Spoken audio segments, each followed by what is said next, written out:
what do we, so now whatever we discuss, how is it going to how is it going to impact? What is the larger picture here? The larger picture is that I want to talk to you guys about the vaccination program so that tomorrow, if we get an opportunity to get into national media, for example, I was part of the vaccine talkathon for 24/7. All the mainstream speakers from all over India, social activists, water conservationists, and a lot of people who are anti-government in terms of what government is doing right now. We had about 400 speakers. So I want to have an internal discussion so that tomorrow, if we get a program to be on a bigger media, we should be able to talk ourselves into making sense. So I do get a lot of invites where they ask me to invite people from social sphere, people from local Delhi who can speak about what's going on with them. So we just doing a rundown. We just talking between the four of us so that tomorrow, if somebody wants us to host us a program, then we can go into that, and it makes a larger picture, makes an impact. We can go into So this is just a brief discussion on. I wanted to get you guys' thought processes, exactly what you guys think about it, so that I know exactly what you're going on with. I mean, I think they've really messed up with this vaccination drive, and I think that they should have provisions like not a drive-through, but people coming and at least giving the elderly their vaccinations at home. The fact you're putting the elderly people out to sending them to a hospital or even a clinic, you're actually exposing them more. Now, I know that they've started this in Punjab. People come to the homes and the farms and they vaccinate everyone. I don't understand why we're not doing it here. We have, say, okay, I'll take my mother, for example. For me to take her, she has comorbidities, and for me to take her for one vaccination means I need to organize a lift, a wheelchair, everything else. Then to wait in line, and looking at her comorbidities, I'm actually exposing her a lot more. If you're making us wait, then there has to be, you have to have some sort of provision for the elderly in this country and babies. Now, you can't take whatever, even an 8-year-old, for example, once they open up the vaccine. So how are you going to take an 8-year-old? These kids are the most susceptible to colds and coughs. You're going to put them in a room, and what I find even scary is the observation room. After you've had your vaccine, the 30 minutes observation, you're all under the same roof. You've all been injected with the virus. True. Vaccination is one thing, but again, exposing yourself to the virus while going for a vaccination is also a very critical issue, because right now you're asked not to go out of your home, but when you go for a vaccination drive and there are 30, 40 people in and you're waiting, and especially with people who have mobility problem, a lot of people who've gone for their second shot have contracted actually the virus. And they have. And doctors now are saying is that after the first vaccination, if you've gone through Covishield, it's better not to go for next 8 weeks, because this Covishield first dose is going to work easily, because UK has given a mandate, US has given a mandate, 8 to 12 weeks, this vaccination has an effect. The UK has now decreased the length of time, where India has increased. India has increased because the Indian variety of the virus has been prevalent here more than what is in UK. What happened was, I'll tell you how it works. It works as a ping pong game. UK first got a mutation of B1.117. That 1117, that was 1117, when it came into India, in deep down south, it mutated in humans in India, and it took various mutations in terms of variables, in terms of B1167 and B1116. 1617 and 1618. B1.1617 and B1.1618.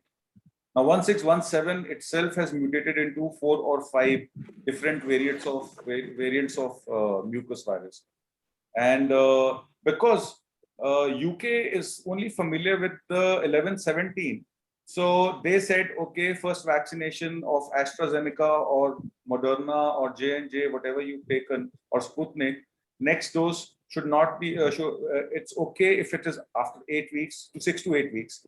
Earlier mandate was 28 to 40 days, which got shifted to 4 to 6 weeks. And from 6 weeks, UK was the first one to give it to 12 weeks, and then they rolled it back to 8 weeks. So this is still 8 weeks. So if you look into it, 8 weeks is something which everybody's agreed on. So for example, we got our vaccination done on 7th of April. And you must have got your vaccination done post that, probably 9th or 10th. I don't know. 9th, yeah, 9th. So After 2 days you went, you and all 3 of your friends went and get it done. So, Yeah, so since you got it done on 9th, I have decided that we will go after 8 weeks. So for example, 7th of May, so 7th of June is when we should be looking at for the second shot, because right now it's not safe, A. B is that all the scientists, and today also there was a report in Indian Express saying that 8 weeks is a very, very fair kind of breathing time. And also I read another report on the CDC yesterday, and that CDC report said that people who are going in for second vaccination early, like they're getting vaccinated in, let's say, 4 weeks or 40 days or 50 days, the chances of contracting the COVID virus again is much more. Now, whether they are, trying to scare us, I don't know, or whether it's a truth. But you we don't have to think go they're as per saying the- this because there is a shortage of vaccines and already people are crowding up? yeah, We- they're I mean, actually saying Yeah, because people are crowding up in India, but something not else. elsewhere. Yeah. Not elsewhere. This report of CDC was which said that if you go too early for a second vaccine, your immunity level goes so down, your immunization, your immunity goes so down that your antibodies are not able to react to the second virus. AJ, when we went for the first vaccine, they said your antibodies will build within 2 weeks. Yeah. So now how are they saying that our immunity is so low when we're going for the second dose? It doesn't make sense. No, it says that when you go for the second dose and when you get the second dose or second vaccination, it takes a toll on the body. Because the second vaccination, when it goes inside you, for example, if you went for the first one, you remember there were a lot of dizziness, people were getting fever. I got fever for the first day. And I also got. 4 days I was traveling, and then suddenly on the 5th and the 6th day, I had a total washout. I crashed down for 3 consecutive days. I could not go anywhere. I was low on energy, and I'm still low on energy at times, but then it could be psychological also. I don't know about it. But what I'm trying to say is it did have its impact. So what they are saying is after the second dose is taken, your body immunity level will go down for a short period before it starts developing antibodies again. And right now, Yeah, that's why they say after the second dose, you have to stay indoors for at least 5 to 7 days. They've already said that. so there is also a thing that staying indoors does not safeguard you from not getting the virus because it's in the air. A lot of people who've not ventured out of their house for so many months. For example, I know so many Have got people it. in Panchsheel, and I know so many people in Greater Kailash and other areas where people did not go they did not even venture out of the house, their rooms. No servant went into the house, their rooms, their children were looking after them, but still they got the virus and they still died because of the virus. So virus can be, it finds a body where the immunity level is low, it starts to create reactions and it makes an havoc inside your body. So what it says is even you stay indoors, you will not be safe because your immunity still will be down. So you have to be very careful when you get a second dose. Whether should you get a second dose now when we are peaking at 4 lakhs or 4.5 lakhs, official cases, unofficially it could be much more, 5x or 10x figures. I don't know what exactly is the figure because dead bodies are certainly showing up and the government lies are getting caught, that there are more people dying. So I believe that we should listen to these people and wait for another 4 weeks. That's what my take is. Rather than risking ourselves going for a second vaccination, trying to play with our bodies and maybe sitting at home, we are taking in oxygen from the atmosphere and anything can happen. It's very risky. That's true. Yeah, that's absolutely true. Annie, what do you have to say about it? You're moving a lot. What is yours? I'm trying to find a comfortable place to sit. Yeah, Okay. So what's your take on it? nothing. I definitely feel that we should wait for at least 8 weeks minimum.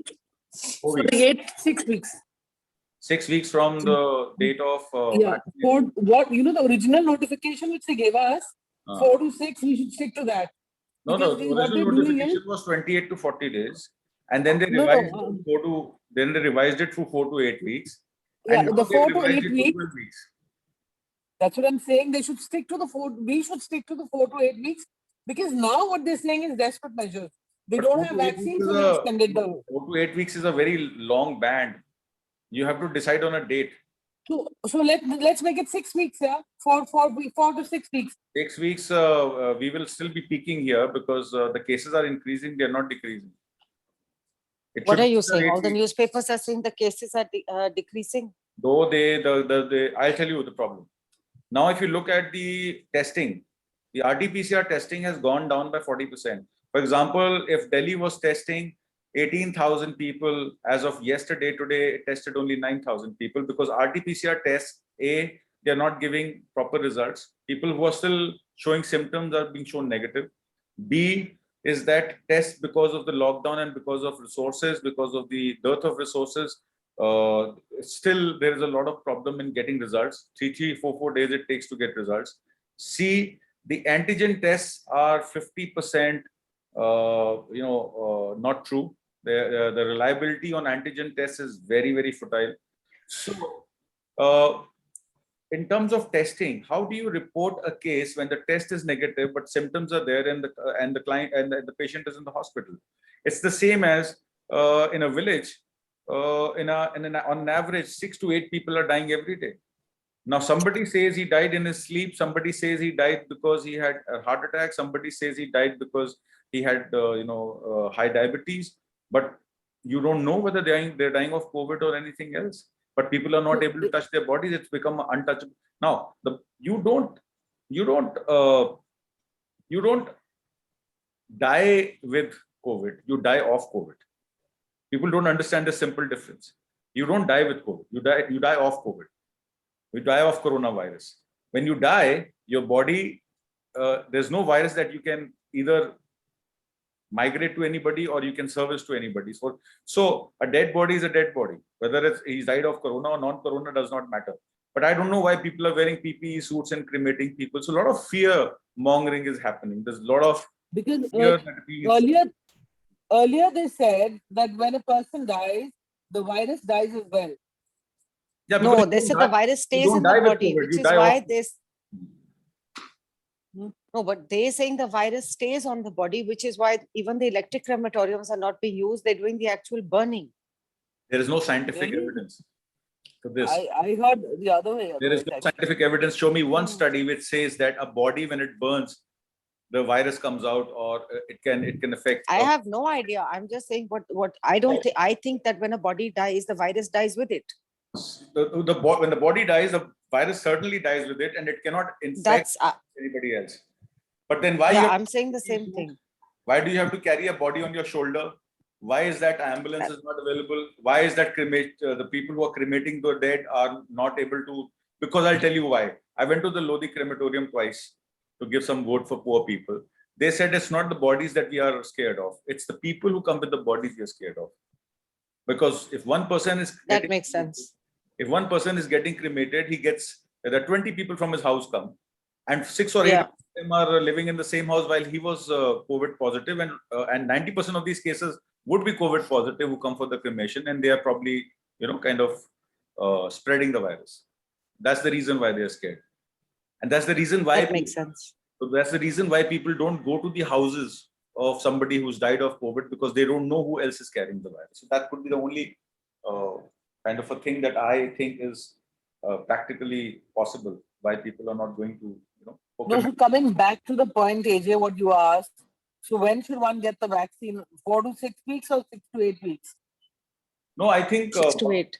my personal opinion is 6 to 8 weeks. I would still hold 8 weeks and not 6 weeks, for the simple reason that 6 weeks is too short. For example, if I got my shot on 7th, my 6 weeks get over on 21st of May, I might be more comfortable wearing till 7th June and getting myself vaccinated. That's the thing, because I want this this viral load to come down. I want this because if you remember last year when COVID struck in the month of March, and when we had a complete lockdown around the 20th of March, by May it was peaking.